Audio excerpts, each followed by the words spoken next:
नमस्कार, कल 24 मा स्वागत छ। म वीरेन्द्र जैरो। हुन त फोहोर व्यवस्थापनको समस्याले विश्वलाई नै क्रमशः गाँच्दै लगेको छ। कतै घरेलु फोहोरको समस्या छ त कतै अस्पतालजन्य हानिकारक फोहोरको, त कतै विद्युतजन्य फोहोरको समस्या त्यस्तै छ। यससँगै उद्योगजन्य फोहोरको समस्या पनि कम छैन। फोहोर मैला व्यवस्थापनका लागि नीतिको अभाव छैन, तर पर्याप्त कानुनी व्यवस्थाका बावजुद पनि अपेक्षित काम हुन सकिरहेको छैन। नगरहरूले विकासको प्राथमिकतामा फोहोर व्यवस्थापनलाई राख्न नै सकेका छैनन्। आजको कार्यक्रममा झापाको बिर्तामोडवासीहरूको समस्यालाई उठान गर्दैछौँ। कुनै समय मेची अञ्चलको प्रमुख व्यापारिक केन्द्र बनेको बिर्तामोड अहिले मेडिकल सिटीको रूपमा परिचित हुन खोज्दैछ। तर यो सहरमा निस्कने फोहोरको व्यवस्थापनका लागि बिर्तामोड नगरपालिकाले एउटा व्यवस्थित डम्पिङ साइटको व्यवस्था गर्न सकेको छैन। फोहोर व्यवस्थापनका लागि झापाको बिर्तामोड नगरपालिकाले काठमाडौँको निराकर कम्पनीसँग सम्झौता समेत गरेको छ। तर उक्त कम्पनीले फोहोर फ्याल्ने कुनै ठाउँ नभेटेपछि नगरपालिकाको कार्यालयलाई नै डम्पिङ साइट बनाइदिएको छ। यसरी मानव बस्ती नजिक भएका सार्वजनिक स्थलमा फोहोर फ्याँक्दा स्थानीयले समस्या झेल्दै आइरहेका छन्। यो विशेष रिपोर्ट आजको कार्यक्रममा समावेश गर्नेछौँ। राजनीति कहाँ र कुन ठाउँमा हुँदैन मेरो देशमा, जतासुकै हुने गलत राजनीतिले मुलुकलाई नै गलत बाटोमा डोहोऱ्याइरहेको छ। गलत राजनीतिक स्वार्थका कारण विकासका नाममा विकास निर्माणका काममा समेत अवरोध भइरहेको छ। आजको कार्यक्रममा यस्तै एउटा उदाहरण प्रस्तुत गर्दैछौँ। खोटाङ जिल्लाको एक स्थानीय तह एक खेल मैदानको निर्माण गर्ने सङ्घीय सरकार र स्थानीय सरकारको अवधारणा अनुसार खोटाङको हलेसी तुवाचुङ नगरपालिकाले सुरु गरेको खेल मैदान निर्माणको काममा राजनीतिकरण भएको पाइएको छ। युवा तथा खेलकुद मन्त्रालयबाट प्राप्त भएको 30 लाखमा सुरु गरिएको हलेसी तुवाचुङ फुटबल ग्राउन्ड निर्माणका क्रममा विवाद भइरहेको छ, जसका कारण खेल मैदानको निर्माण अलपत्र परेको छ। यो विषय पनि आजको कार्यक्रममा समावेश गर्नेछौँ। त्यस्तै सुदूरपश्चिम स्थित बाजुराको सडक सम्बन्धीको प्रसङ्ग पनि आजको कार्यक्रममा छ। बाजुरालाई तराईसँग जोड्ने सडकको सम्बन्ध टुटेको 1.5 महिना बढी भइसकेको छ, तर अझै पनि सडकको सम्बन्ध जोड्ने पहल कतैबाट भएको छैन, जसका कारण अहिले अन्तर्जिल्ला जोड्ने सडक पूर्ण रूपमा अवरुद्ध भएपछि सदरमुकामसम्म आउने दैनिक उपभोग्य सामान र अन्य सामग्रीहरूको ढुवानी हुन नसक्दा उपभोक्ताहरू पनि मारमा परिरहेका छन्। यो रिपोर्ट पनि आजको कार्यक्रममा समावेश गर्नेछौँ। यसबाहेक तपाईँ दर्शकहरूको गुनासो सुन्दै त्यसलाई समाधानका लागि प्रयास गर्ने कोसिस आजको कार्यक्रममा रहनेछ।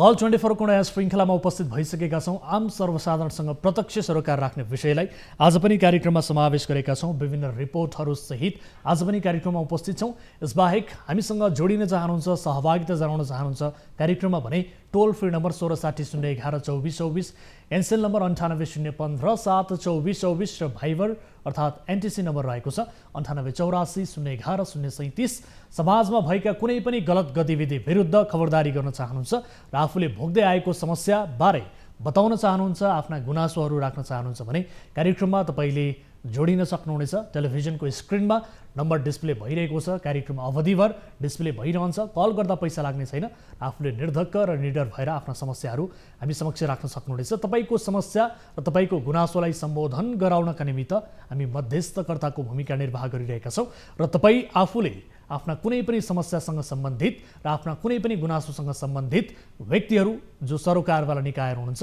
त्योसम्म तपाईँले आफ्नो प्रश्नहरू, आफ्ना गुनासोहरू राख्ने पहुँच पाउनु भएको छैन अथवा त्यो वातावरण तपाईँले पाइरहनु भएको छैन भने यो कार्यक्रम एउटा भरपर्दो माध्यम हुन सक्दछ। आफ्ना प्रश्नहरू आफ्ना सरोकारवाला निकायसँग प्रत्यक्ष रूपमा तपाईँले राख्न सक्नुहुनेछ र आफ्नो जवाफ तपाईँले लिन सक्नुहुनेछ। कार्यक्रमको भरपूर फाइदा लिन हुनका लागि हामी आम दर्शक महानुभावहरूलाई अनुरोध पनि गर्न चाहन्छौँ भन्दै अब पहिलो विषयतर्फ यहाँको ध्यान आकर्षण गराउन चाहन्छु।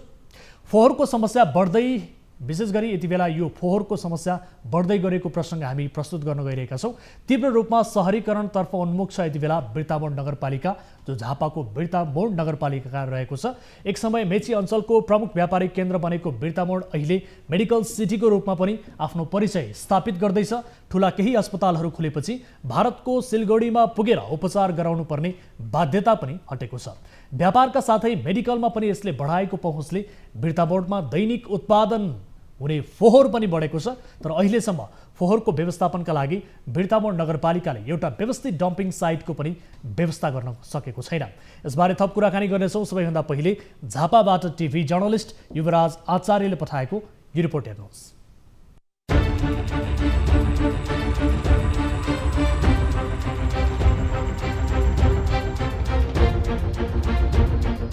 फोहोर व्यवस्थापनका लागि झापाको बिर्तामोड नगरपालिकाले काठमाडौँको निराकार कम्पनीसँग सम्झौता समेत गरेको छ। तर उक्त कम्पनीले फोहोर फाल्ने कुनै ठाउँ नभेटेपछि नगरपालिकाको कार्यालय परिसरभित्र नै गाड्न थालेको छ।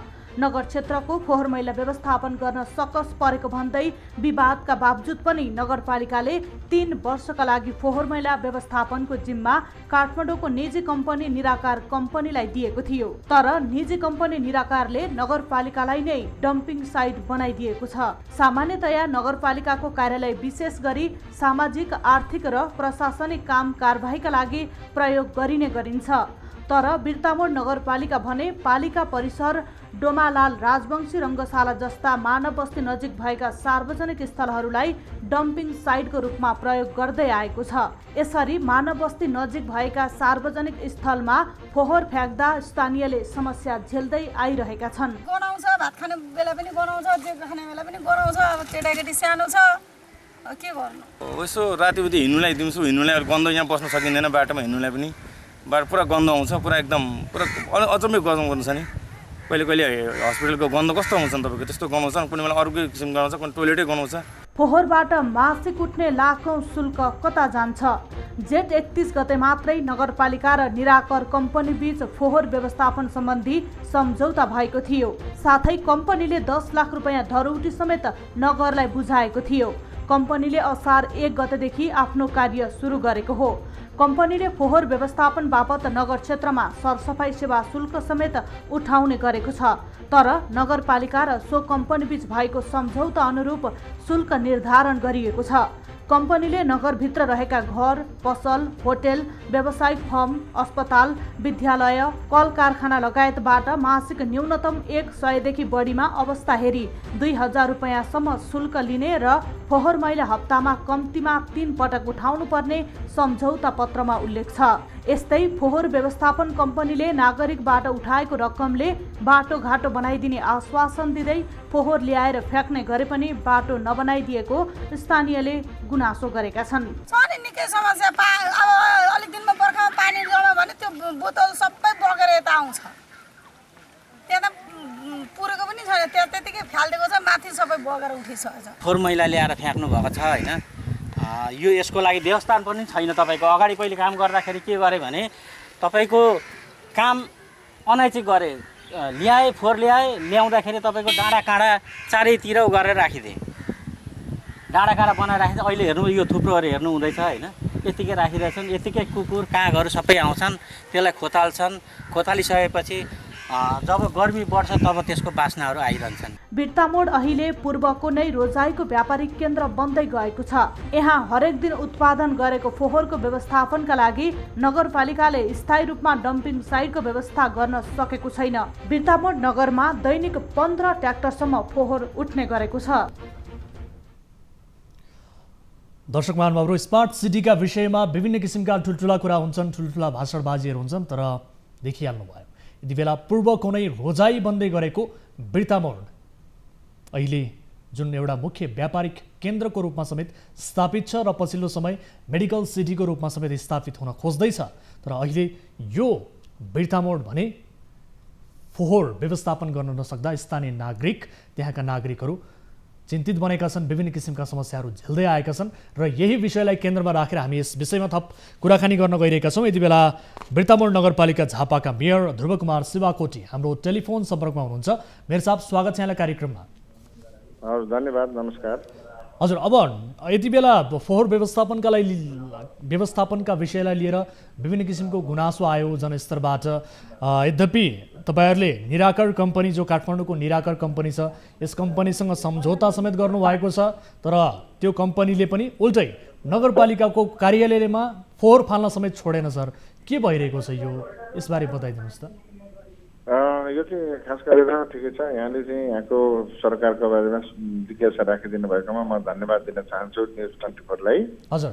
र खास गरेर यो जुन अहिले ठुलो यो एक हप्ता अगाडि यहाँनिर चाहिँ ठुलो वर्षा भएको थियो होइन, र त्यो हाम्रो जुन फोहोर फ्याँक्ने ठाउँमा चाहिँ पानी जमेर त्यो फोहोर पुर्याउन नसक्ने अवस्था भएको र बजारबाट फोहोर उठाउन नसकेको भएको कारणले गर्दा हामीले योभन्दा अगाडि पनि नगरपालिकामा लगभग 300-400 ट्र्याक्टर जस्तो पुरेर अनि माथिबाट माटोले फिलिङ गरेर हामीले ग्रेडर रोलर लगाएर गरेका थियौँ। र अहिले त्यो एक दिनको लागि अब आपत्ति परेको हुँदाखेरि हामीले चाहिँ त्यसलाई फेरि नगरपालिकामै फोहोर पुर्नु पर्यो र जता जता फोहोर चाहिँ लाने ठाउँ खोज्दाखेरि पनि चाहिँ फोहोर नदिने भएको हुँदाखेरि कम्तीमा नगरवासीहरूलाई नगरपालिकामै भित्र पनि फोहोर राख्दाखेरि त्यस्तो दुर्गन्ध भएको छैन व्यवस्थापन गर्दा भने तपाईँहरूको यो चाहिँ गाउँदेखि 1 किलोमिटर 2 किलोमिटर फोहोर व्यवस्थापन गर्दा कसरी हुन्छ भनेर एउटा त त्यो पनि मान्छेको दिमागमा जाओस् भनेर एउटा त्यो पनि हो। र हामीले एक दिनको लागि हामीले त्यहाँ व्यवस्था गरेका थियौँ र त्यस्तो बिर्जामोड नगरपालिका चाहिँ एकदम त्यो फोहोरको डङ्गुर भन्ने जुन कुराहरू छ त्यो कुरा चाहिँ होइन। एक दिनको फोहोर व्यवस्थापन गर्न नसक्दाखेरि त्यहाँ हामीले व्यवस्थापन गरेका छौँ। सर यो एक दिनको समस्या होइन, म तपाईँलाई जानकारी गराउँछु। विशेष गरी बिर्तामोड नगरमा दैनिक 15 ट्र्याक्टरहरूसम्म फोहोर उठ्ने गरेको छ, तर त्यहाँ नगरपालिकामा एउटा स्थायी डम्पिङ साइट समेत व्यवस्था हुन सकेको छैन। त्यो व्यवस्था चाहिँ हुन नसकेको चाहिँ त्यो कुरा एकदमै करेक्ट हो। हजुर। किनभने अब यो समस्या त एक दिनको मात्रै समस्या होइन नि त, यो त हरेक दिन जबकि 15 ट्र्याक्टर त्यहाँ दैनिक रूपमा उठिरहेको छ फोहोर भनेपछि त्यसलाई व्यवस्थित गर्ने स्थायी डम्पिङ साइट छैन भनेपछि त्यो त समस्या त दिनहुँसम्म झेलिरहेको समस्या हो नि स्थानीय। त्यो चाहिँ हामीले स्थायी डम्पिङ आजसम्म पाउन सकेका छैनौँ। यो वास्तविकै समस्या हो र यसलाई चाहिँ एकदमै धेरै उजागर गर्नु जरुरी छ। किनभने बिर्तामोडको मान्छेहरूलाई त्यो फोहोर फाल्न चाहिँ ठिकै छ, तर डम्पिङ चाहिँ कसैले नदिने अनि अलिकति गाउँतिर लगेर काहीँ व्यवस्थापन गर्यो भनेदेखि त्यो बिर्तामोडको फोहोर हामीहरूमा यहाँ राख्ने होइन भनिदिने अनि अर्को दलको मान्छे गएर चाहिँ अब तिमीहरूको रातभरि चाहिँ यहाँनिर मरेका मान्छेका आन्द्रा खुट्टा ती हस्पिटलका ती सबै ल्याएर यहाँ सबै तिमीहरूका घर घरमा छर्छ भनेर भाँडिदिने। अब व्यवस्थापन गर्यो अनि अब फोहोर मैला पठाएपछि पानी हो कि पेट्रोल हो त्यो लिएर बाटोमा केटाहरू उभ्याइदिने रक्सी खुवाएर यसरी चाहिँ एकदमै हामीलाई यो नगरलाई चाहिँ फोहोर फाल्नका निमित्त एकदमै आपद विपदै छ। अब यो सबैभन्दा ठुलो विकास निर्माण भन्दा पनि हामीहरूको यो फोहोरको व्यवस्थापन गर्न चाहिँ एकदम गाह्रो छ। अनि जबसम्म यहाँका मान्छेहरू अनुशासित अनि पोजिटिभ हुँदैनन् यो हाम्रै नगरको चाहिँ कुरा हो र हाम्रै नगरले चाहिँ यसलाई व्यवस्था गर्नुपर्छ भन्ने कुराहरू चाहिँ जबसम्म मान्छेको दिमागमा पर्दैन तबसम्म यो वास्तविक हामीलाई परेको असुविधा चाहिँ ठिकै हो यहाँले अहिले भनेको। मेयर साहब, अब फोहोर व्यवस्थापनका लागि विभिन्न किसिमका नीतिहरू छन्, कानुनहरू पनि छन्, यसको अभाव छैन, तर पनि तपाईँहरूले व्यवस्थापन गर्न सकिरहनु भएको छैन यतिसम्म कि अब हेर्नुहोस् यस्तो किसिमको चर्चा भइरहेको छ जबकि नगरपालिकाको कार्यालय भनेको त एउटा आर्थिक प्रशासनिक काम कारबाहीका लागि प्रयोग हुनुपर्ने हो नि, त्यसमाथि विभिन्न किसिमका सामाजिक कामहरू त्यहाँ हुन्छन्, तर कार्यालय परिसरमै त्यहाँ डम्पिङ साइट बनाइदिने जससँग तपाईँहरूले सम्झौता गर्नुभएको छ त्यो सम्झौता गरेको कम्पनीले त्यही भित्रै गएर फोहोरहरू त्यहाँ व्यवस्थापन गर्ने यो त बडो गम्भीर विषय होइन। त्यो भित्र गएर चाहिँ हजुरलाई कसले भनौँ त्यो कुरा चाहिँ अब त्यसैलाई सोध्नुपर्छ। भित्र चाहिँ अब फ्याँक्ने ठाउँ छैन, कोठामा नगरपालिकाका रुममा पनि राखेको होइन, त्यहाँ बाहिर बाटोमा चाहिँ हामीले व्यवस्थित ढङ्गले त्यहाँको माटो पनि नगरपालिका परिसरमा राखिएको त हो नि। नगरपालिका परिसर त्यसै गरी अरू सार्वजनिक स्थलहरूमा डोमालाल राजवंशी रङ्गशाला जस्ता मानव बस्ती नजिक भएका स्थानहरूमा त्यो फोहोरहरू फ्याँकिन्छ। अब के गर्ने, कसैको घरमा लगेर राख्न दिँदैनन्। अब जहाँ जहाँ हामीले सक्छौँ त्यहाँ राख्नुपर्ने स्थिति आयो। हाम्रोमा खोला नाला केही नभएर पनि हामी एकदमै दुखित छौँ, किनभने अरूका खोला नाला छन्, खोला नालाका छेउछेउमा लगेर उनीहरूले चाहिँ विसर्जन गर्छन्। अब बिर्तामोड नगरको खोला नाला कहीँ कसैले कहीँ पनि दिनेवाला छैनन्। अब त्यो कुरो उचाल्नलाई त अब कतिजना साथीहरूले यहाँ उचाल्नुहुन्छ। अब बजार चाहिँ पहिलाभन्दा धेरै सफा राम्रो भइसकेको छ र हामीलाई चाहिँ यो डम्पिङको चाहिँ पुरै समस्या छ र अहिले हामीले एउटा चाहिँ भाडामा जमिन लिँदैछौँ। अब त्यो भाडामा एग्रिमेन्ट गर्ने मान्छेले पनि अब एग्रिमेन्ट गरेर त दिन्छ होला, अब त्यो गाउँका मान्छेले फेरि के गर्छन् हो त्यो समस्या छ। किनभने यहाँ त सबै पार्टीका मान्छे मिलेर अब यिनीहरूलाई जसरी पनि यो फोहोर मैला चाहिँ राख्न दिनु हुँदैन भनेर राजनीतिक दलै पछाडि लागेपछि त हामीले के गर्न सक्ने हुन्छ र। मेयर साहब, अब तपाईँको यो जवाब सुन्दा त विशेष गरी एउटा नगरको अभिभावक पनि हुनुहुन्छ तपाईँ होइन, तपाईँले दिएको यो जवाब सुन्दा तपाईहरूलाई फोहोर व्यवस्थापन गर्नका लागि निकै सकस परिरहेको र तपाईँलाई डम्पिङ साइट व्यवस्थापनका लागि निकै सकस परिरहेको भनेर बुझ्न सकिन्छ।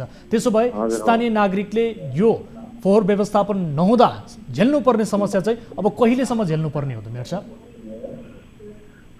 यो त जबसम्म मान्छेहरूको चेतनाको बिल्कुल हुँदैन, मान्छेलाई अब अवेरनेस गर्न सकिँदैन, अवेरनेस गरिरहेको छ, कहिले उहाँहरूले चाहिँ बुझ्नुहुन्छ तबसम्म यस्तै हो। तर जुन ढङ्गको त्यो हामीलाई त्यो फोहोर मैला चाहिँ बजार चाहिँ फोहोर मैला छैन, तर फ्याँक्नेको चाहिँ समस्या भएको छ। यो कुरा जनतामाझ हजुरले ल्याइदिनु भएकोमा म धेरै धेरै धन्यवाद पनि दिन्छु। सबैभन्दा ठुलो समस्या नै नगरको यही भइरहेछ, किनभने यहाँ धेरै अब अहिले त दलहरू हुनुहुन्छ। एउटा दलले अब म खास नेकपा एमालेबाट हो, यहाँको नगर प्रमुख। अब जसरी पनि अब अस्ति पहिला त अलिक सजिलो हुन्थ्यो भने पनि अब चुनाव आउन गएको छ, जता फोहोर मैला राख्छु भने पनि त्यहाँनिर अवरोध गर्ने होइन। अब फोहोर मैला नउठाएर हुँदैन, मान्छे उचालिदिने अनि गर नदिने यो प्रवृत्तिको लागि चाहिँ यहाँहरूले पनि अलिकति मिडिया मार्फत यहाँको एफएम मार्फत सहयोग गरिदिनु भयो, म अनुरोध गर्न चाहन्छु। अब हजुरले जुन कुरा उठाएको त्यो चाहिँ सही कुरा उठाएको, किनभने हामीले व्यवस्थापन गर्न सकेका छैनौँ, तर कोसिस नगरेको होइन, 500 कोसिस गरिसक्यो होला।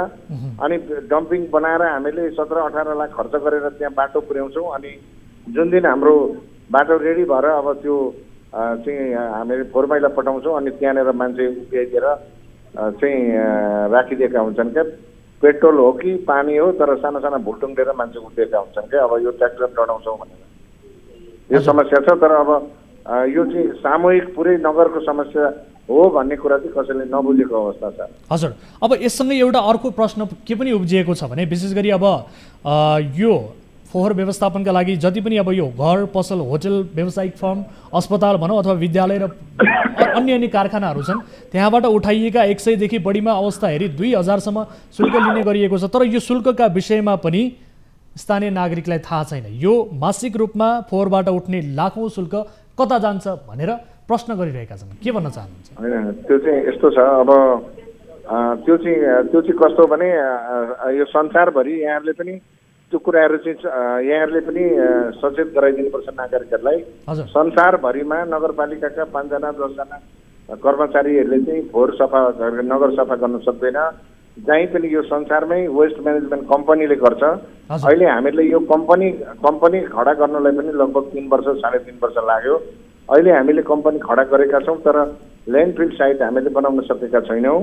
र जो रेट छ, जो तपाईँले रेट भनिरहनु भएको छ, संसारमा सबैभन्दा पहिला अर्को ट्याक्सभन्दा पनि फोहोर मैलाको ट्याक्स तिर्छन्। तर उहाँहरूले नबुझेको कुरा के हो त भन्दाखेरि 50 रुपियाँ यो यही दमकमा, इटरीमा, धरानमा, विराटनगरको फोहोर मैलाको शुल्कभन्दा हाम्रो धेरै कम्ती शुल्क छ। जबकि एउटा घरलाई 50 रुपियाँदेखि 165 रुपियाँ त्यहाँनिर फोहोर मैलाको चाहिँ हामीले कार्यविधि बनाएर दिएका छौँ। अनि उहाँहरूले 50 रुपियाँ पनि तिर्न सक्नुहुन्न, अनि फोहोर चाहिँ ल्याएर बाटामा थुपारिदिनुहुन्छ। उहाँहरू आफ्नो त्यस्तो खालको चाहिँ छ। अनि धेरै खुसी हुनुभएको छ। बेखुसी भएका केही 1-2 जनाहरू जो यसलाई भाँडेर भाँजी हालेर भरिसक्यो यो कम्पनीलाई नै चाहिँ हामीले असहयोग गरेर खेदाउन पाएदेखि यो बिर्तामोड फोहोर मैला चाहिँ हुन्थ्यो र अनि यो पार्टीका मान्छेहरूले चाहिँ फोहोर मैला राखे भनेर भोट कम्ती हाल्थे भन्ने कुराहरू पनि हुन्छ होइन। हजुर, त्यसकारण कुरो के हो भने यहाँहरूले पनि अरू कुनै पालिकाको वेस्ट म्यानेजमेन्टको रेट र हाम्रो नगरपालिकाको पनि वेस्ट म्यानेजमेन्टको रेट हजुरकोमा मैले इमेल एड्रेस पठाइदिनु भयो भने म पठाइदिन्छु, त्यो रेट हेर्न सक्नुहुन्छ। एउटा घरमा बसेका मान्छेले महिनामा 50 रुपियाँ पैसा तिर्न सक्छ कि सक्दैन यो कुरा पनि हजुरले हेर्नुहोस्। अनि हाम्रो अढाई तले घरको 165 रुपियाँ छ र 50 रुपियाँ गरेर 50 रुपियाँदेखि 165 रुपियाँसम्म छ। अब यो जताभावी यो हस्पिटलको ठुल्ठुला मार्केटको यिनीहरूले 40,000 50,000 महिनाको अरू नै मान्छेलाई ठेक्का दिएर अनि लगेर राति बाटोमा फ्याँकिदिने जुन सिस्टम थियो, 60-70 हजार तिर्ने मान्छेले 2,000 3,000 4,000 आज तिर्नु परेको छ। जसले चाहिँ 170वटा कोठाको महल बनाइरहेछ, त्यसले 2,000 रुपियाँ महिनाको तिर्न सक्दैन भनेर त्यसले राल काट्छ भनेदेखि त्यो कति सुमनको मान्छे हो त्यो पनि यहाँले बुझौँ। र 2,000 त्यो ठुल्ठुला महलहरूलाई, हस्पिटलहरूलाई होला, तर कुनै पनि घरलाई 165 भन्दा माथि छैन। हस्, म यो समय र जानकारीका लागि धन्यवाद दिन चाहन्छु र विशेष गरी एउटा प्रमुख व्यापारिक केन्द्रको रूपमा रहेको, महत्त्वपूर्ण व्यापारिक केन्द्रको रूपमा रहेको र अर्कोतर्फ पूर्वको नै एउटा रोजाइ बन्ने गरेको यो सहरका लागि, यसको सहरबाट निस्कने फोहोर व्यवस्थापनका लागि यहाँहरूले जुन डम्पिङ साइटको विषयमा पहल गर्दै हुनुहुन्छ, यसले सार्थकता पाओस्, छिटोभन्दा छिटो यो विषय टुङ्गियोस् भन्ने अपेक्षा हामी गर्दछौँ। समय र जानकारीका लागि यहाँलाई धेरै धेरै धन्यवाद। हवस्, धन्यवाद, नमस्कार। दर्शकगण, यस विषयमा हामीले कुराकानी गऱ्यौँ र स्थानीय नागरिकले गुनासो गरिसके पछाडि यो विषयलाई कार्यक्रममा समावेश गरेका छौँ र सँगसँगै स्थानीय नागरिकहरू पनि आफू यस विषयमा सचेत हुन अत्यन्त जरुरी छ। मेयर साहबले बताइसक्नु भएको छ कि नागरिक स्तरमा पनि एउटा किसिमको सचेतनाको आवश्यकता छ, तब मात्रै फोहोर व्यवस्थापनलाई उचित रूपमा व्यवस्थापन गर्न सकिने र यसबाट हुने समस्याहरूलाई कम गर्न सकिने, समाधान गर्न सकिनेतर्फ उहाँले इङ्गित गर्नुभएको छ। उहाँको जवाफको आशय त्यो पनि आएको छ र यसतर्फ पनि स्थानीय नागरिकले आफ्नो तर्फबाट जनस्तरबाट हुन सक्ने सहयोग, सहकार्य र आफूले देखाउनु पर्ने हरेक विषयमा इमान्दारितामा कहीँ कतै पनि स्थानीय नागरिक पनि चुक्नु हुँदैन र सम्बन्धित निकायलाई थप जवाबदेही बनाउनका लागि, प्रश्न गर्नका लागि आफूले पनि त्यो आधारहरू सबैभन्दा पहिले तयार गर्नुपर्दछ भन्ने निष्कर्ष निकाल्दै आजका लागि अर्को रिपोर्टतर्फ यहाँको ध्यान आकर्षण गराउन चाहन्छु। खोटाङको हलेसी तुवाचुङ नगरपालिका 5 धुर्सीम स्थित कोट गैरामा खेल मैदान निर्माणका क्रममा विवाद भएको छ। आर्थिक वर्ष 2077-78 को अन्तिममा युवा तथा खेलकुद मन्त्रालयबाट प्राप्त भएको 30 लाखमा सुरु गरिएको हलेसी तुवाचुङ फुटबल ग्राउन्ड निर्माणका क्रममा विवाद भएको हो। यस विषयमा थप कुराकानी गर्नेछौँ। सबैभन्दा पहिले खोटाङबाट टिभी जर्नलिस्ट सन्तोष पौडेलले पठाएको यो रिपोर्ट हेर्नुहोस्।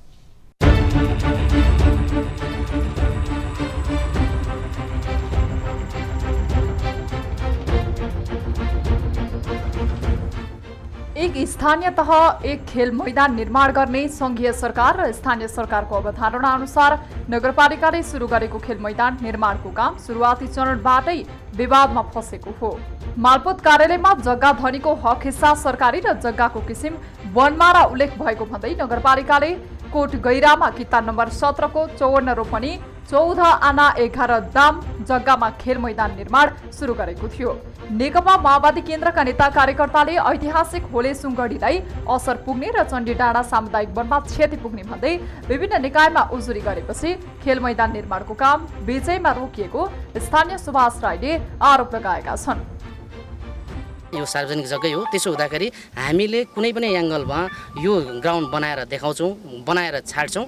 त्यसो हुँदाखेरि आम जो चाहिँ साथीहरू अहिले चालखेल गरिराख्नु भएको साथीहरूलाई यहीँबाट म चुनौती पनि के दिन चाहन्छु भन्दाखेरि भोलिको दिनमा यो ग्राउन्ड कुनै पनि हालतमा हुन्छ, कुनै पनि हालतमा सञ्चालन हुन्छ र बाँकी आएको 30 लाख सङ्घबाट आएको बजेट यो पनि उहाँहरूले रोक्नु भएको छ। यसको जिम्मेवार व्यक्तित्व भनेको माओवादी निकटका केही नेतृत्वहरू हुनुहुन्छ, उहाँहरूलाई च्यालेन्ज गर्न चाहन्छु र विकास विरोधी काम गर्ने वातावरण भयो भने यहाँको आम उपभोक्ता समिति छ र यहाँका 39-40 घरका यहाँ व्यक्ति जो चाहिँ टिममा हुनुहुन्छ तपाईहरुलाई नाङ्गे झार बनाएर लखेट्न सक्छ, यो विचार गर्नुहोस्। नगरमा कांग्रेसबाट निर्वाचित नगर प्रमुख र उपप्रमुख रहेका कारण सत्ता समीकरण एकातिर छोडेर माओवादी केन्द्रले ती जनप्रतिनिधिलाई असफल बनाउन षड्यन्त्र गरिएको बुझिएको छ। Football, volleyball, athletics, martial art, badminton लगायतका खेलकुद सञ्चालन गर्न मिल्ने गरी खेल मैदान निर्माण सुरु गरिएको कोट गैरामा माओवादी केन्द्रले भने जस्तो कुनै क्षेत्रलाई असर नपर्ने देखिएको छ, तर पनि खेल मैदान बनाउनु पर्छ भन्ने त्यहाँका स्थानीयवासीले बताएका छन्। यो कुनै हामीले यो जुन विरोधीहरू छन् नि, ती विरोधीहरूले चाहिँ के सोचे हुन्, न यहाँ व्यापार केन्द्र बनाउनु खोजेको, न हाम्रो निजी बनाउनु खोजेको, यो त कुनै होइन नि।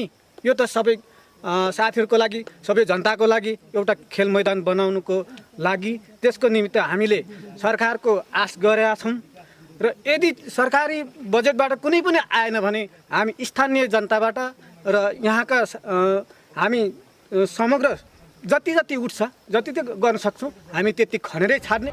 400 वर्ष अघि होलेसुङका सन्तानले शासन गर्दा तालिम केन्द्रको रूपमा प्रयोग गरेका कारण घुमाउरो चौरलाई हाल खेल मैदान निर्माण गर्न आफू बाचुन्जेल होलेसुङगढीमा सो ऐतिहासिक खेल मैदान बनाउन नदिने पूर्व गाविस अध्यक्ष कुबेरमणि राईले बताए। 500 मिटर पर काठहरू गाडेर कुबिन्ड फर्सीहरू झुन्डाएर तारा हान्ने स्थान हो त्यो।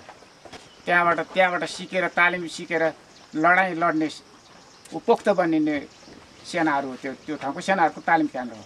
त्यो बेलाको सेनाहरूको। अनि अहिले एकैचोटि हावामा आएर ऐतिहासिक स्थलहरूलाई ध्वस्त बनाउनु भनेको यो पहिलेको संरचनाहरूमाथि खेलबाड गर्नु हो। यस्तै जिल्ला वन कार्यालय खोटाङले भने निर्माण भइरहेको खेलकुद मैदान सरकारी जग्गा भएको र नगरपालिकाले नेपाल सरकारको वन क्षेत्रको स्वीकृति नलिई वातावरणीय आइइयूको प्रक्रिया पूरा नगरेकोले सो खेल मैदान रोकिएको जनाएको छ। यता हलेसी तुवाचुङ नगरपालिका भने माओवादी केन्द्रका केही नेताहरूले व्यक्तिगत रेसिपीका कारण त्यहाँ बन्न लागेको खेल मैदानमा अवरोध पुर्याएको बताउँछ। व्यक्तिगत रेसिपीका कारणले गर्दाखेरि खेल मैदान निर्माण प्रक्रियामा अवरोध सृजना गर्ने काम भएको छ भने यसलाई केही अमुक व्यक्तिहरूको स्वार्थमा चाहिँ अभिप्रेरित भएर चाहिँ नेकपाका केही साथीहरूले यसलाई संस्थागत हिसाबले नै खेल मैदान निर्माण प्रक्रियामा रोक्नको लागि जुन किसिमको चाहिँ जिल्ला प्रशासन कार्यालयमा डेलिगेसन गएको भन्ने समेत हामीलाई सूचना आएको छ। र मैले माओवादीको नेतृत्वहरूसँग पनि यसरी चाहिँ विकास निर्माणमा विभिन्न ढङ्गले चाहिँ कहीँ सामुदायिक वनको नाममा कहिले चाहिँ गढीको नाममा भनेर चाहिँ विभिन्न विवादहरू सिर्जना गरिरहनु भएको छ। यो नगर्नको लागि खास गरिकन विकास निर्माण अन्तर्गत खेल मैदान बनाउने कुरामा यो चाहिँ सारा युवाहरूको चाहना अनुसार युवाहरूको चाहिँ रोजाइअनुसार अन्तर्राष्ट्रिय मापदण्डको खेल मैदान निर्माण गर्ने प्रक्रियामा अवरोध सिर्जना नगरिकन सहयोग गरिदिनुको लागि बारम्बार मैले आग्रह चाहिँ गरेको छु। उक्त खेल मैदान निर्माण गर्दा 20-25 वटा चिलाउनेको रुख मासिएको निर्माण उपभोक्ता समितिका सचिव फलाम सिंह राई बताउँछन्। 500 मिटर 10-12 मिटरको हाइटको रुखहरूलाई मासिएको छ। यो हाम्रो गाउँले समुदायबाट नै रोपनी गरेको बिरुवा हो र हामीले हुर्कायौँ र हामीले त्यसले थोरै विनाश गर्नु पर्यो। त्योभन्दा फाइदा चाहिँ फुटबलमा हुन्छ भन्ने तरिकाले चाहिँ हामीले विनाश गरेकै हो। त्यसमा हामी गल्तीको चाहिँ हामी भागीदार छौँ।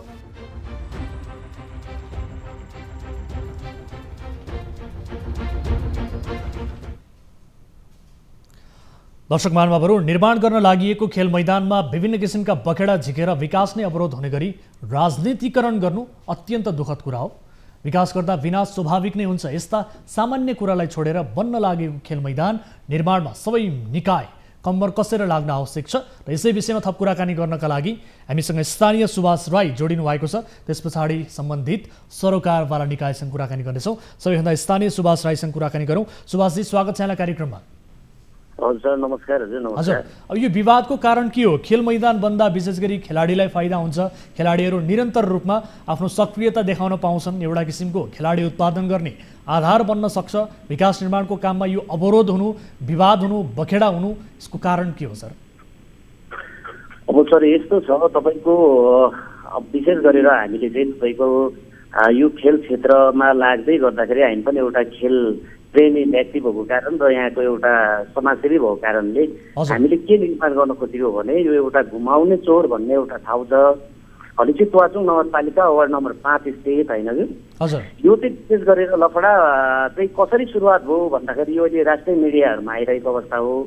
यो विशेष गरेर यो पहिले तपाईँको 2049 सालको नाटी सर्वे अनुसार चाहिँ तपाईँको यो व्यक्तिको नाममा जग्गा भएको।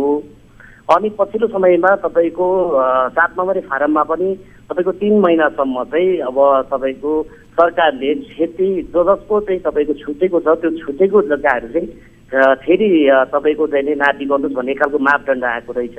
हामी त तपाईँको धेरै सानो नै थियो त्यतिखेरको उमा होइन सर। त्यसो हुँदै गर्दाखेरि अब हामीले नगरपालिकाबाट तपाईँको जम्मा तपाईँको नगरपालिकाले पनि हालेको होइन, यो बजेट चाहिँ जम्मा 30 लाख बजेट सङ्घीय सरकार अन्तर्गत हालेको खेलकुद मन्त्रालय अन्तर्गत हालेको बजेट हो। अनि तपाईँको सम्पूर्ण कामहरू टिपिआर भइसके पश्चात चाहिँ हामीले चाहिँ अब एक खालको खेल मैदान बनाऊ भन्ने तरिकाले लाग्दै गर्दा केही व्यक्तिहरूले विशेष गरेर त अब यो राजनीतिक दलसँगै रिलेटेड हुन्छ। सबै सरकारवाला सबै तपाईँको काङ्ग्रेस एमाले नेकपा सम्पूर्ण टिमहरूले चाहिँ एक खालको अगुवाईमा के अरे यो खेल मैदान चाहिँ खन्ने भन्ने निष्कर्षमा पुगेको बिचमा चाहिँ तपाईँको जुन त्यो सार्वजनिक जग्गा थियो त्यो सार्वजनिक जग्गा चाहिँ व्यक्तिको नाममा ल्याउने प्रयत्न जुन साथीभाइले गर्नुभयो विशेष गरेर नगाडी भन्दाखेरि यो माओवादी निकट जो चाहिँ माओवादी केन्द्रका केही साथीहरू लाग्नुभयो यो विषयमा। त्यसो हुँदै गर्दाखेरि चाहिँ यो चाहिँ हामीलाई चाहिँ के हो त भन्दाखेरि परेको सङ्घीय सरकार अन्तर्गत परेको बजेट चाहिँ तपाईँको चाहिँ रोक्ने कामहरू भए। अब तपाईँको उहाँहरूको कुरा के छ भने उहाँहरूको कुरा चाहिँ के छ भने जङ्गलको स्वामित्वभित्रको जग्गाहरू चाहिँ छुनु हुँदैन भन्ने खालको कुरा उहाँहरूले गर्नुभयो। अब उहाँहरूले के भन्नुभएको छ भने ऐतिहासिक होलेसु गढीलाई क्षति पुग्ने र सँगसँगै चण्डी डाँडा सामुदायिक वनमा पनि क्षति पुग्ने भएका हिसाबले यसलाई चाहिँ बनाउन दिन्नौँ भन्ने किसिमको उहाँहरूको अडान रहेछ। विवाद त्यही कारण पनि भएको रहेछ। यो एकदमै क्षति नै भइहाल्ने, बर्बादै भइहाल्ने स्थिति हो र? सर यस्तो चाहिँ एकदम गलत हो। तपाईँको जुन चाहिँ तपाईँको भन्नुभयो होलेसुङ समूह अहिले जुन लागिराख्नु भएको छ त्यहाँ चाहिँ होलेसुङ पास र होलेसुङ गढी आसपासको जग्गा भनेर भनिएको छ। लगभग हामीले अहिले मगनीचौर भनेको चाहिँ लगभग गढीदेखि लगभग 3-4 किलोमिटर ओर छ त्यो जग्गा। अनि तपाईँको जुन वनसँग रिलेटेड हुँदै गर्दा मैले तपाईँहरूलाई अस्ति साथीहरूसँग पनि रिपोर्टमा के कुरा गरेको थिएँ भने यदि तपाईँको चाहिँ नि विकास पूर्वाधार अन्तर्गत आएको हरेक कुरामा तपाईँको सडक जाला त्यहाँ नजिक तपाईँको चाहिँ नि भवनहरू अधिकांश तपाईँको चाहिँ भवनहरू बनिने क्रमहरू चाहिँ केमा देखिन्छ भन्दाखेरि सार्वजनिक जग्गाहरूमा देखिन्छ। यदि तपाईँको स्थानीय सरकारले तपाईँको चाहिँ किनेर खरिद गरेर तपाईँको आफ्नो ठाउँमा चाहिँ केही खेल निर्माण अथवा खेल मैदान अथवा तपाईँको मानव केही विकास पूर्वाधार अन्तर्गतको तपाईँको चाहिँ बिल्डिङ कन्स्ट्रक्सनहरू बन्न सक्छ। त्यसो हुँदै गर्दाखेरि हामीले के भनेको भने हामी त्यही 10 तपाईँको होलेसुङ सन्तानको 10 भाइको तपाईँको चाहिँ नि सन्ततिहरू भनेर गरिन्छ। ती सन्ततिमध्ये पनि हामी पनि त्यही होलेसुङकै सन्तान हो। त्यो होलेसुङको सन्तान हुँदै गर्दा हामीले पनि जोगाना गर्नुपर्छ भनेर हामीले लागेको छौँ, बारम्बार लागेकै हो। त्यहाँको हाम्रो तपाईँको होलेसुङ समूहको अध्यक्ष भूपेन्द्र राईजी हुनुहुन्छ। उहाँहरूको अब नराइदिए भन्दा वैचारिक पक्ष सैद्धान्तिक पक्ष हेर्दाखेरि आधिकारिक क्लब दर्ता जुन त्यो तपाईँको होलेसुङ समूह भनेर भनिएको छ त्यो होलेसुङ समूह पनि आधिकारिक दर्ता प्रक्रियामा छैन। नभन्दा तपाईँको त्यहाँ नजिक चण्डी डाँडा सामुदायिक वन छ। चण्डी डाँडा सामुदायिक वनभित्र चाहिँ तपाईँको उहाँहरूले त्यो एक खालको प्रवेशद्वार बनाउनु भएको छ, भौतिक संरचनाहरू बनाइराख्नु भएको छ। त्यसमा हामीले पनि अब स्थानीय भएको नाताले वंशावली हेर्दै जाँदा पनि हामीले पनि विकासको कार्यक्रममा अवरोध गर्नु हुँदैन भनेर लागेको पनि छौँ। तर उहाँहरूले चाहिँ अराजक तरिकाले चाहिँ के गर्नुभयो त भन्दाखेरि सार्वजनिक जग्गा उनीहरूले तपाईँको चाहिँ व्यक्तिको नाममा ल्याउन चाहन्छ। यो त सरासर तपाईँको भूमाफिया उहाँहरूले किन ल्याउनु भयो? उहाँहरूलाई भूमाफिया भनेर हामीले मिडियामा त भनेको छौँ। यदि तपाईँको सामाजिक के अरे संरचना बनिने ठाउँहरू र सामाजिक जग्गा अथवा तपाईँको सार्वजनिक जग्गाहरू हुने थियो भने त उहाँहरूले पहिले नै विकल्प के गर्नु पर्दैन? यो सार्वजनिक जग्गा हो, यहाँ चाहिँ हामीले आम समुदायहरूको एक खालको चाहिँ बहस चलेको छ, हामीले कुनै पनि क्रियाकलाप गर्न दिनु हुँदैन। सुभाषजी एकैछिन होल्डमा रहनु होला, तपाईँसँग हामी यसबारेमा थप कुराकानी गर्ने नै छौँ। एकैछिन होल्डमै रहनु होला। यति बेला हामीले टेलिफोन सम्पर्कमा लागेका छौँ डिभिजन 1 कार्यालय खोटाङका डिएफओ हुनुहुन्छ धनञ्जय लामिछाने हाम्रो सम्पर्कमा। डिएफओ साहब स्वागत छ यहाँलाई कार्यक्रममा। डिएफओ साहब स्वागत छ यहाँलाई कार्यक्रममा। धन्यवाद। तपाईँको आवाज अलिक क्लियर आएको छैन। हजुर ठिक छ। अब यो खेल मैदानको विषयलाई लिएर विवाद आयो, चण्डी डाँडा सामुदायिक वनमा पनि क्षति पुग्ने भन्दै त्यहाँ माओवादी निकटका कार्यकर्ता नेताहरूले चाहिँ विरोध गरिरहेका छन् भन्ने किसिमको जानकारी प्राप्त भयो। एकतर्फ यसलाई बन्नुपर्छ भन्ने पक्षमा आवाज उठिरहेको छ भने अर्कोतर्फ यो ऐतिहासिक एउटा गढी पनि मासिन्छ र सँगसँगै सामुदायिक वन पनि क्षति हुन्छ भन्ने हिसाबले बन्न नदिने अडानमा रहेको छन्। अब यसको चुरो कारण चाहिँ के हो सर? तपाईँले कसरी लिनुभएको छ यसलाई? यो बन्नुपर्ने पक्षमा तपाईँहरू हुनुहुन्छ कि हुनुहुन्न अथवा के हो यसको वास्तविकता बताइदिनुहोस् त। होइन, यसमा के छ भने त्यो अब हलेसी नगरपालिकाभित्रको चाहिँ क्षेत्र पर्यो होइन। हजुर। तर यो वन क्षेत्र भनेर चाहिँ फेसबुकमा र नाफिसमा जनाएको हुँदाखेरिमा हजुर राष्ट्रिय वन क्षेत्र भएको हुनाले उहाँहरूले चाहिँ एउटा प्रक्रिया छ होइन, बनेन अनुसारको चाहिँ त्यो वन क्षेत्रको चाहिँ भोगाधिकार लिएर चाहिँ प्रयोग गर्नुपर्ने। हजुर। र कुनै निर्माणको काम गर्नु पर्दाखेरि वातावरण अनुसार चाहिँ त्यसको चाहिँ वातावरणीय परीक्षण गरेर मात्रै चाहिँ निर्माणको काम चाहिँ अगाडि बढाउनु पर्ने भन्ने प्रावधान छ होइन। हजुर। त्यो प्रक्रियाहरू उहाँहरूले पुरा गर्न बाँकी छ। त्यही भएर उहाँहरूले पुरा गरेर चाहिँ अगाडि बढ्नुपर्ने हुन्छ। हजुर। यही प्रक्रिया मात्रै पुरा नगरेका कारणले रोकिएको हो कि अथवा यसमा कुनै अन्य स्वार्थ पनि जोडिएको छ सर? किनभने ठिक छ त्यो सार्वजनिक जग्गालाई व्यक्तिले आफ्नो नाममा राख्नका लागि प्रपञ्च रचिरहेको भन्ने किसिमको स्थानीयबाट यो जानकारी पनि आएको छ। तपाईँहरूको फाइन्ड आउट चाहिँ के हो? होइन, त्यो त कुनै व्यक्तिले दाबी गर्न छुट्टै कुरा हो, तर चाहिँ उसमा रजिस्टर भइसकेको छ नि त नेपाल सरकारको नाममा चाहिँ भइसक्यो त्यो जग्गा चाहिँ। हजुर। भनेपछि प्रक्रिया पुरा नगरेकै कारणले चाहिँ यो रोकिएको होइन त? उहाँहरूले आफ्नो नगरपालिकाभित्र नगरपालिकाले चाहिँ विकास निर्माणको काम गर्दाखेरि हजुर सरकारी क्षेत्र प्रयोग गर्दाखेरि पुरा गर्नुपर्ने प्रक्रियाहरू छन् होइन। हजुर। त्यो प्रक्रिया उहाँले पुरा गरेर चाहिँ अगाडि बढ्नुपर्ने हुन्छ। अब तपाईँहरूसँग स्वीकृति लिने अथवा यसका लागि जुन प्रक्रिया अन्तर्गत वातावरणीय आइईको कुरा पनि रहेछ होइन, यो पनि प्रक्रियाको कुरा रहेछ, यो कुनै पनि विषयमा उहाँहरूले पहल गर्नुभएको छैन, नगरपालिकाले गरेको होइन? छैन? उहाँहरूले हामीलाई त जानकारी गराउनु भएन होइन। सरकारी मन्त्री उहाँले आफ्नो कार्यपालिकाले चाहिँ निर्णय गरेर चाहिँ कार्यक्रम अगाडि बढाउनु भएको रहेछ। हजुर। अनि पछि स्थानीय स्तरबाट चाहिँ विवाद पनि आयो होइन। अब यो वनको चाहिँ समाधान गर्नुपर्छ। उहाँहरूको फेरि ऐतिहासिक कुराहरू पनि रहेछ, त्यहाँ धार्मिक स्थलको कुरा हलेसीको चाहिँ। हजुर। अनि त्यो अब हुनाले अनि हामीले पछि बुझ्दै जाँदाखेरि उहाँहरूले चाहिँ अब खालि चाहिँ नगरपालिकाको निर्णयबाट गर्नुभएको छ, तर नेपाल सरकारको जग्गा भूटाधिकार लिनुपर्ने प्रक्रियाहरू आफ्नो छ होइन। हो हजुर। त्यसपछि फेरि निर्माण काम गर्दाखेरि पनि वातावरणीय परीक्षणका कुराहरू पनि छन्, त्यो दुइटै प्रक्रियाहरू उहाँले पुरा गर्नुपर्छ भनेर हामीले चाहिँ उहाँलाई चाहिँ अलिक लगाएको हो। हजुर, ठिक छ। हामी यस विषयमा हलेसी तुवाचुङ नगरपालिकाका मेयर साहेब जो हुनुहुन्छ इवन राई, उहाँलाई पनि टेलिफोन सम्पर्क गर्ने प्रयास गरिरहेका छौँ।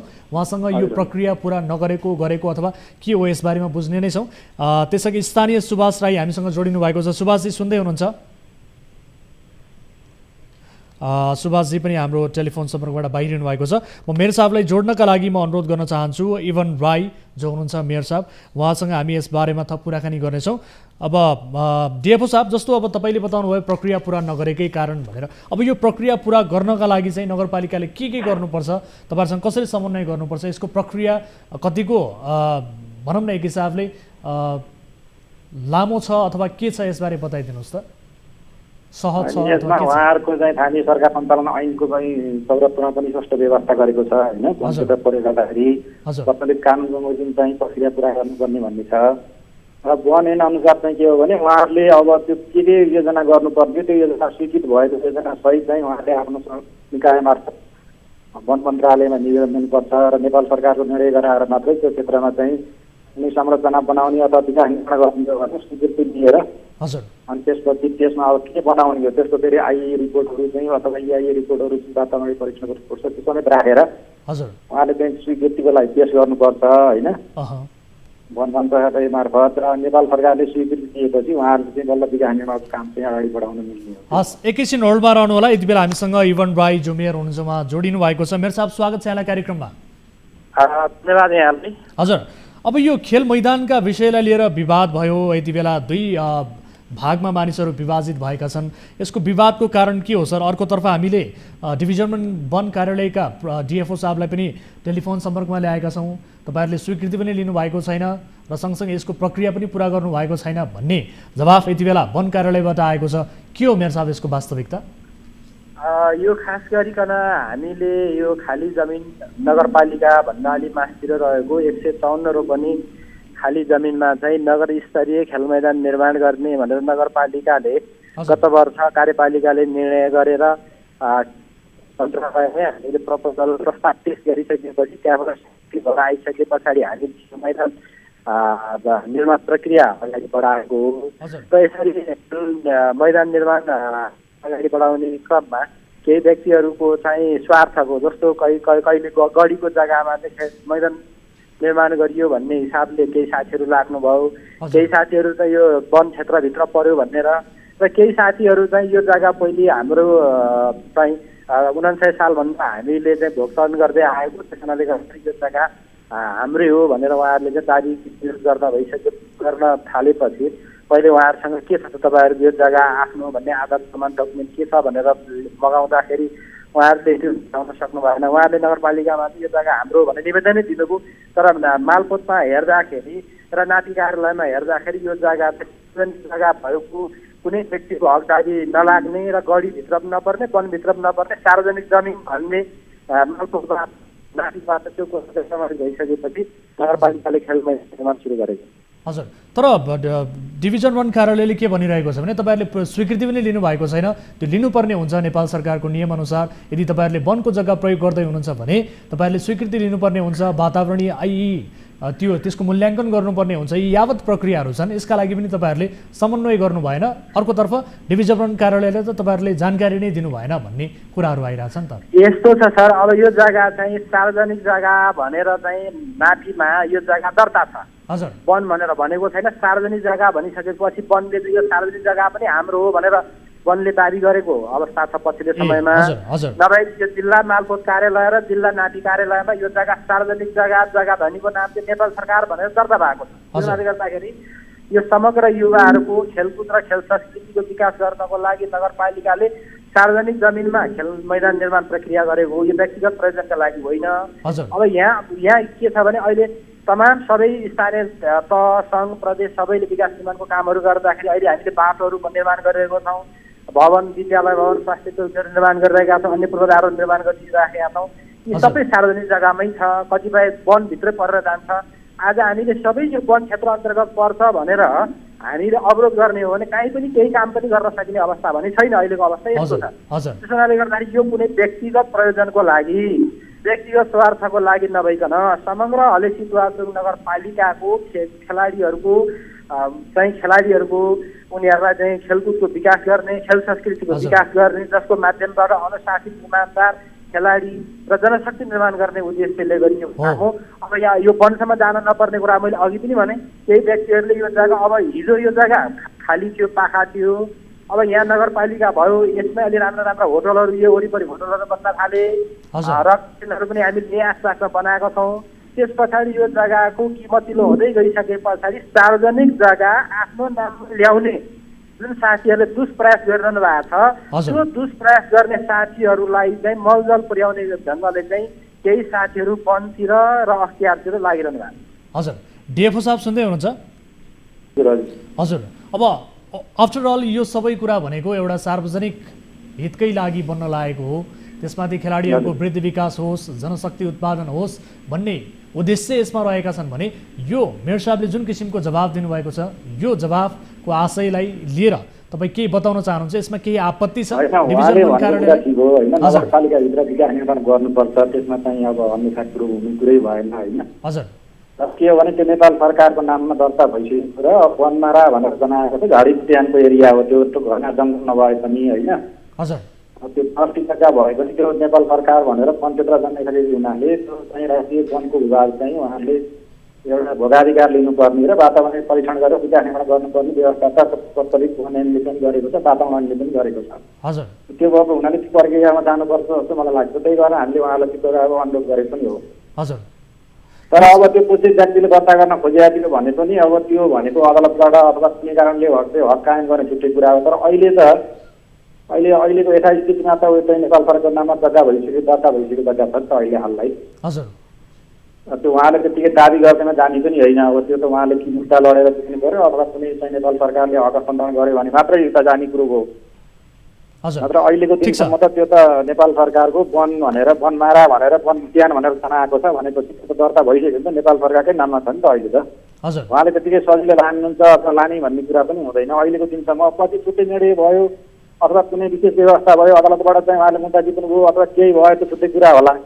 हजुर, तर अहिले चाहिँ अब उहाँहरूले पनि नगरपालिकाभित्रै भए पनि सरकारी सम्पत्ति भएको हुनाले वन क्षेत्र भएको हुनाले त्यस्तो विशेष प्रक्रियाहरू छन्, त्यो पुरा गर्यो भने प्रक्रिया पुरा गर्नु। ठिक छ, मेयर साहब सुन्दै हुनुहुन्छ? म सुन्दै पनि छु। अब तपाईँहरूले प्रक्रिया पुरा गर्न चाहिँ किन झन्झट भयो त? विशेष गरी कसैका स्वार्थ जोडिएका होलान्, कसैले आफ्नो नाममा पार्ने दुष्प्रयास गरिरहेको होला, त्यो छोडिदिउँ, त्यो कुरा पर छोडिदिउँ। तर तपाईँहरूलाई यो जुन प्रक्रिया पुरा गर्नुपर्ने जुन नियम छ, वातावरणीय मूल्याङ्कन गर्नुपर्ने र लगायत तपाईँहरूले स्वीकृति लिनुपर्ने यावत प्रक्रियाहरू जुन छन्, यो प्रक्रिया पुरा गर्नका लागि तपाईँहरूलाई चाहिँ गाह्रो अप्ठ्यारो चाहिँ किन भयो त? गाह्रो अप्ठ्यारोको कुरा होइन, हामीले प्रक्रिया पनि पुरा गरिरहेको छौँ। हामीले त के अरे खेलकुद मन्त्रालयबाट माग भइसके पछाडि हामीले यही जग्गा जमिन यो प्रकृतिको जमिन छ भनेर जग्गाको टेस्ट नक्सा, त्यस पछाडि क्षेत्रफल सबै हामीले के अरे यो खेलकुद मन्त्रालयमा पठाइसकेपछि उहाँबाट स्वीकृतिबाट आइसके पछाडि हामीले प्रक्रिया गरि नै रहेको छौँ। अब मैले अघि पनि भने यो कुनै व्यक्तिगत प्रयोजनको लागि नगरेर सार्वजनिक हित र सार्वजनिक उपयोगको लागि निर्माण गरिरहेको छौँ। अब यही कुरा सबै नीतिकै कुरा आइएकै कुरा गर्ने हो भने जेफु साहबलाई मेरो तपाईँको मिडियाबाट के क्वेसन छ भने खोटाङमा जम्मा 10वटा स्थानीय तह छ, 10वटा स्थानीय तहले खेलकुदको विकास निर्माणको काम पूर्वाधारको काम पनि निर्माण गरिरहेको छ, बाटोघाटो पनि निर्माण गरिरहेको छ, कुन पुलिसहरू निर्माण गरिरहेको छ, कुन तहले आइ गरेर चाहिँ काम गरेको छ त्यो बताइदिनु, मलाई बताइदिनु मेरो उहाँलाई यो अनुरोध छ।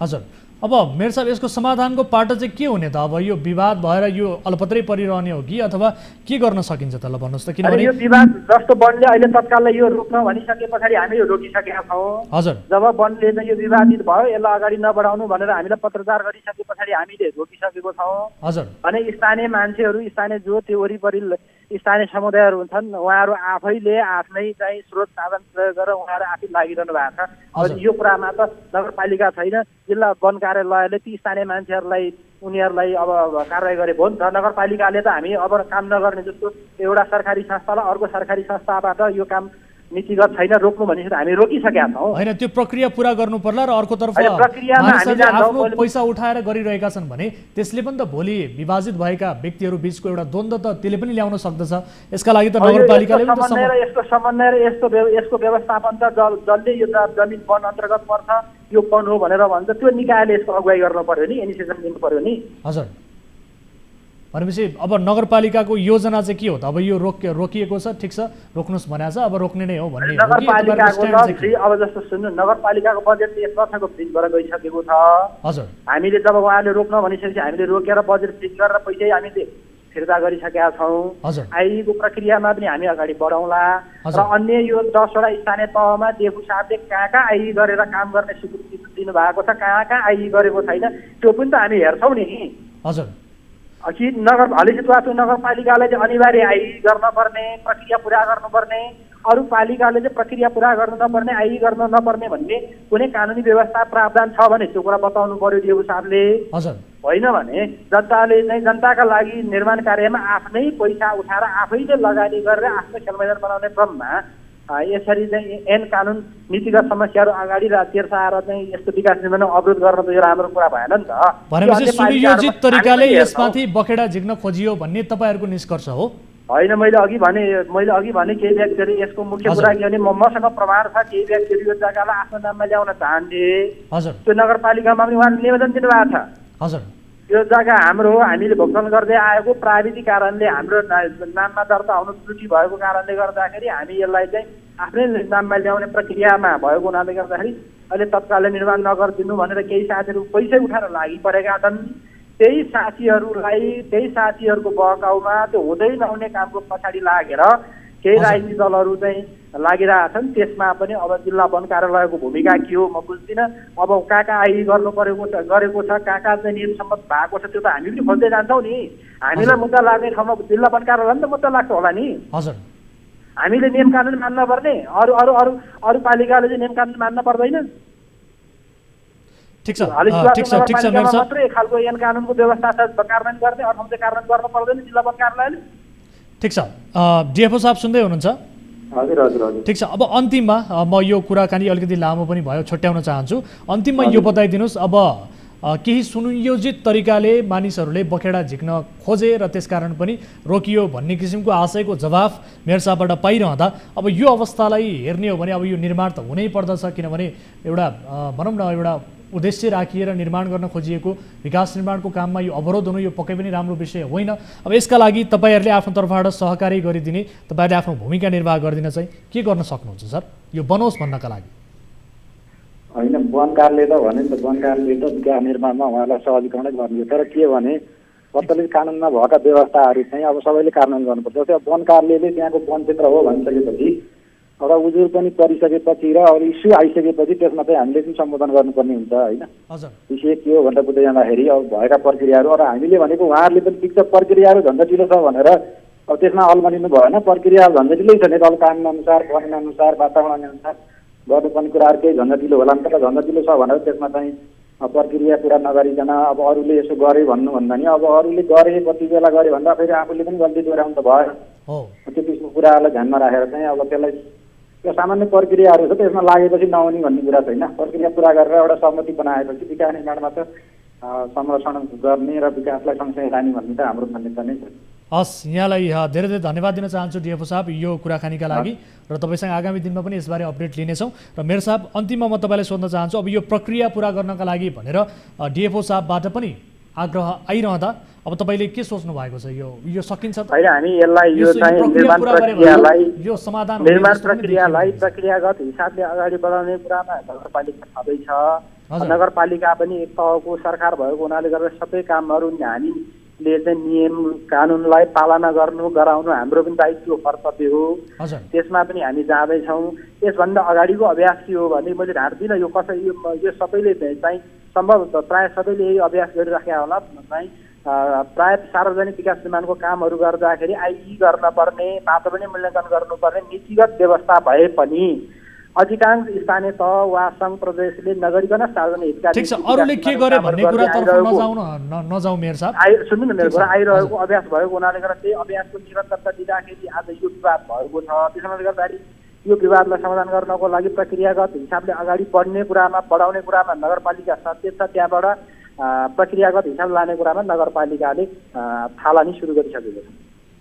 हजुर मेयर साहब, म तपाईँलाई के विनम्र अनुरोध गर्न चाहन्छु भने अरूले के गरे के गरेनन् भन्नेतर्फ पनि त्योतर्फ पनि ध्यान दिनु पर्ला। तर यो पर्टिकुलरली यो विषयमा अब यति धेरै विवाद आइसके पछाडि यो प्रक्रिया पुरा गरेर यसलाई कसरी हुन्छ समाधान गर्ने र बनाएर देखाउने किसिमको एउटा तपाईँले प्रण गर्नुभयो भने यो सामान्य विषय प्रक्रिया पुरा नगर्ने भने होइन, जुन दिन बन्ने हामीलाई चिठी काटिसकेपछि हामीले रोकिसकेका छौँ। हजुर, रोक्नुको अर्थ के हो भने प्रक्रियागत हिसाबले अगाडि बढ्नको लागि नै रोकेको। नगरपालिकाले जुन दिन वनबाट यो वनभित्र पर्छ है भनेर चिठी काटिसकेपछि हामीले चाहिँ काम स्थगित गरेर प्रक्रिया अगाडि बढाइ नै सकिसकेको छ।